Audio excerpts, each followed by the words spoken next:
लाल जा प्रेमी सभई चओ झूलेलाल। कल चंड हो। कल असां ओमकारेश्वर महादेव मंदिर सौराष्ट्र कला केंद्र गली नंबर 1A में झूलेलाल साईं जे मंदिर में मथो टेकण वियासीं। हिते आसे पासे में वधीक सिंधी रहंदा आहिनि। हिते झूलेलाल साईं जी 2 मूर्तियूं रखियल आहिनि।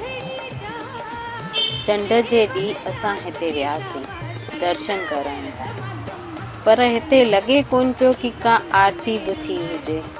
हिते ॾीओ बि कान ॿरल हो।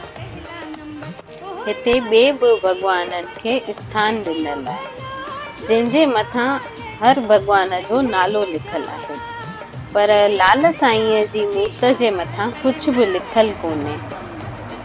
असां सिंधी समाज एकता वारनि हिते वञी करे जोत ॿारीसीं, पल्लो पातोसीं ऐं लाल साईं खे कणा प्रसाद जो भोग लॻायोसीं। राजकोट गुजरात जे लाल साईं जे प्रेमियुनि खे नेमाणी वेनती थी कजे त हिते लाल साईं खे थोरो वॾो स्थान ॾिनो वञे ऐं उन्हनि जी पहचान, उन्हनि जो नालो बि उते लिखायो वञे, ताकि सभिनि खे ख़बर पए कि ही सिंधियुनि जा इष्ट देव झूलेलाल भॻवान आहिनि। ही उहे ई झूलेलाल भॻवान आहिनि जिन सिंधियुनि लाइ अवतार वरितो।